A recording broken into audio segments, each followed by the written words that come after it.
오늘 윤석열 전 대통령이 형사재판에 4번 연속 불출석했습니다. 지귀현 재판부는 지난 2주 동안 휴정기를 가졌는데요. 이 활동 시한이 정해져 있는 특검팀이 휴정기에도 공판 진행을 요청했지만 받아들이지 않았습니다. 사실 지금 시한이 정해져 있는 특검팀 입장에서는 지금 그러지 않아도 지금 조사 불응 상황에서 기한 안에 이 수사와 재판이 제대로 마무리될 수 있을까 하는 우려가 나오는 게, 예를 들면 박근혜 전 대통령 때 같은 경우에는 국정농단 사건에서 휴정기에도 주 4회씩 재판을 했었거든요. 그러다 보니까 이런 우려가 계속 나오는 것 같아요. 그렇습니다. 법원이 이제 여름 겨울에 이제 2주씩 휴정기라는 것이 있습니다. 네. 말 그대로 방학을 하는 건데요. 그럼에도 법원에서는 기일을 미루는 게 적절하지 않는 사건의 경우에는 휴정기에도 당연히 기일을 잡는 지침을 마련하고 있습니다. 그러니까 당연히 특검에서는 이 사건은 휴정기에도 재판을 해야 된다라고 요청을 했지만 네. 법원에서는 그걸 들어주지 않았고 결국 휴정기를 그대로 기일을 잡지 않은 상태로 지나가게 된 건데요.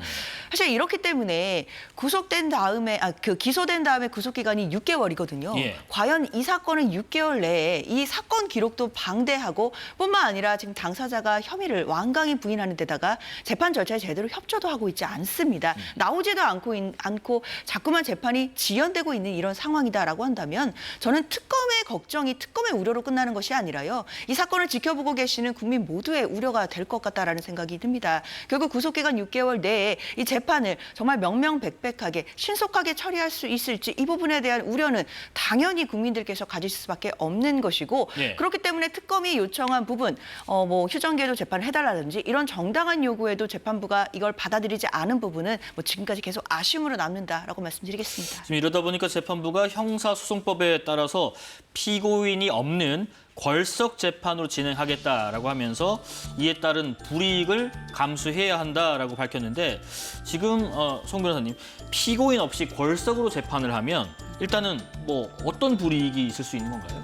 법적으로는 일단 피고인 본인이 지금 그 공판 절차의 진행 과정에서 스스로 본인 직접 의견을 말할 수 없기 때문에 그런 부분에 불이익이 있을 것이고, 그다음에 피고인이나 변호인이 모두 다 출정하지 않으면은 이제 증거 조사에 있어서 동의한 것으로 간주되는 그런 부분의 불이익도 있습니다. 그런데 무엇보다도 가장 큰 불이익은 역시나 양형입니다. 양형이요. 피고인은 공판기일에 출석할 권리도 있지만 동시에 출석할 의무도 있거든요. 그러니까 지금 일방적으로 출석하지 않는 것은 본인의 피고인으로서의 의무를 저버리는 것이기도 합니다. 그러면은 양형 사유의 높은 확률로 판결문에 적힙니다. 이렇게 형사 절차에도 불응하고 절차를 가볍게 여기면서 공판 기일에도 출석하지 않으면서 반성하지 않는 모습을 보여줬다. 이런 것들이 판결문에 기재가 되면서 양형에 불이익하게 작용할 가능성이 높기 때문에 가장 주된 불이익은 역시 그 부분이라고 말씀드릴 수 있겠습니다. 그럼 장 변호사님, 지금 윤석열 전 대통령이 검찰총장까지 했었기 때문에 이런 부분, 불이익이 있을 것이란 부분, 특히 양형에 있어서 불이익이 있을 것이란 부분을 모르지 않을 텐데요.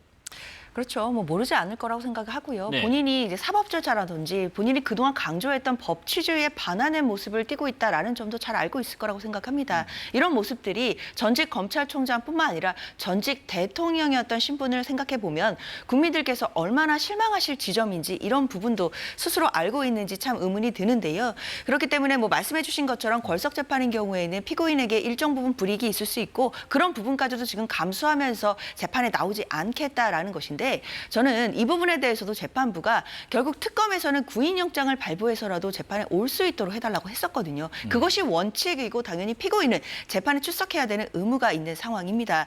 그런데 본인을 향한 뭐 수사도 거부하고 있고 뿐만 아니라 진행되고 있는 재판조차도 거부하고 보이콧한다.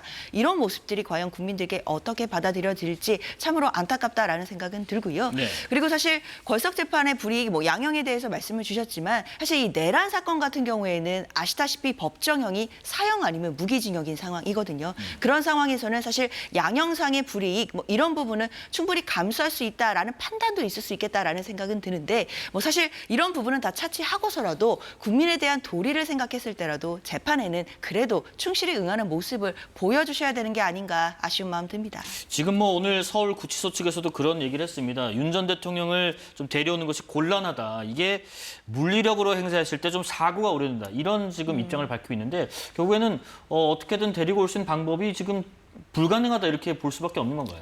완전히 불가능하다고 보기는 어렵지만 예. 현저히 곤란하다고 판단을 하고 있는 것으로 보입니다. 그리고 그런 서울구치소의 의견을 근거로 지금 재판부가 골석 재판을 진행하기로 하지 않았습니까? 네. 형사소송법 277조의 2에 보면은 그런 골석 재판을 하려면은 인치가 현저히 불가능한 사정이 확인이 돼야 됩니다.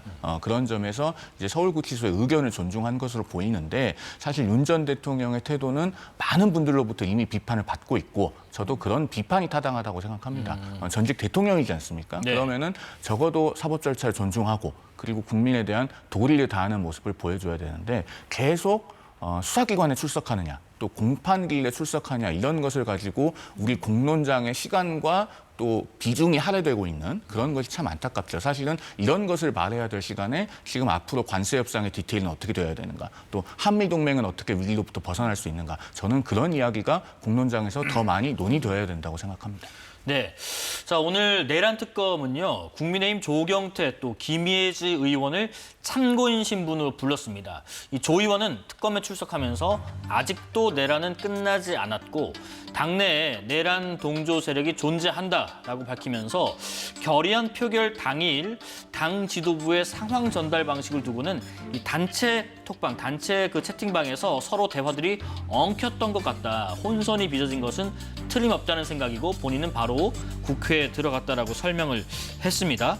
일단 계엄 당시 지도부 차원의 표결 방해 행위가 있었는지 조사 중인데 이게 실제 법적 책임을 어떻게 따질 수 있게 되는 건가요? 일단 조경태 의원은 참고인 신분으로 관련돼서 아마 그날 밤에 있었던 이야기들을 진술했을 것으로 보이는데요. 지금 언론에 알려진 내용도 굉장히 좀 충격적이죠. 대화가 혼선을 빚었던 것은 사실이다라고 이야기를 했고 당내에도 아직 내란 동조 세력이 있다라는 이야기를 국민의힘에 소속되어 있는 조경태 의원의 입에서 저런 얘기가 나온다라는 것은 상당히 충격적이라고 말씀드려야 될 것 같습니다. 그렇기 때문에 언론에 이제 공표된 얘기가 저 정도다라고 한다면 아마 참고인 신분으로 가서 수사기관에 또 내란 특검에게는 또 더 많은 이야기가 진술이 나왔을 가능성이 있다라는 생각이 들고요. 뿐만 아니라 아마 조경태 의원이 그날 밤에 속해 있던 뭐 단체 톡방이나 이런 부분들이 있을 텐데 그런 부분까지도 아마 내란 특검이 다 확보를 했을 것으로 보이고 그때 나누었던 대화라든지 그리고 그때 과연 이 장소를 자꾸 바꾸는 것이 정말 표결을 방해하려고 하는 고의가 있었는지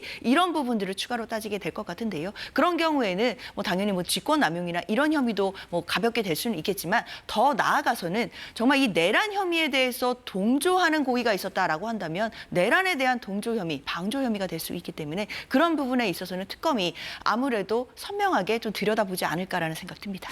표결 방해 혐의. 그러니까 이제 뭐 혼선을 줬다, 혹은 뭐 지연했다, 헷갈리게 했다 이런 부분들을 좀 무엇을 통해서 좀 밝혀내고 또 입증을 해내는 것이 필요하다고 보시는지 궁금하네요.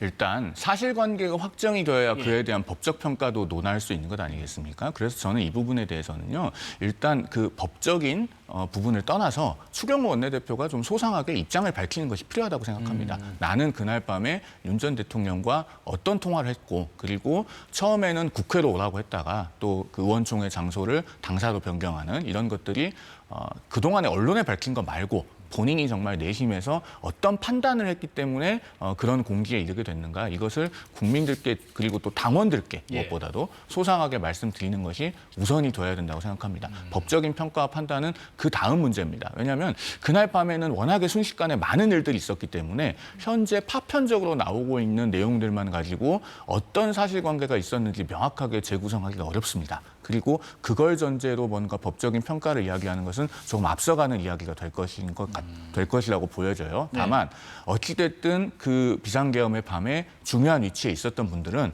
국민 앞에 진실을 소상하게 말씀하실 책무가 있습니다. 그 책무를 다해 주시는 것이 우선이다라고 말씀드리겠습니다. 그러니까 이제 당시에 국민의힘 의원 상당수가 비상계엄 해제 표결에 참석하지 못한 부분과 관련해서 추경호 전 원내대표가 이런 입장들, 그러니까 예를 들면은 비상의원총회 장소를 국회에서 여의도 당사에서 다시 국회로 또 다시 여의도 당사로 이렇게 변경했는 그 과정에서 또 윤 전 대통령과 통합이 있었고 이런 부분들을 좀 소상히 먼저 밝히고 그 다음에 하나하나씩 입증을 해 나가는 것이 그런 절차적으로 좀 필요하다라는 말씀이신 것 같아요.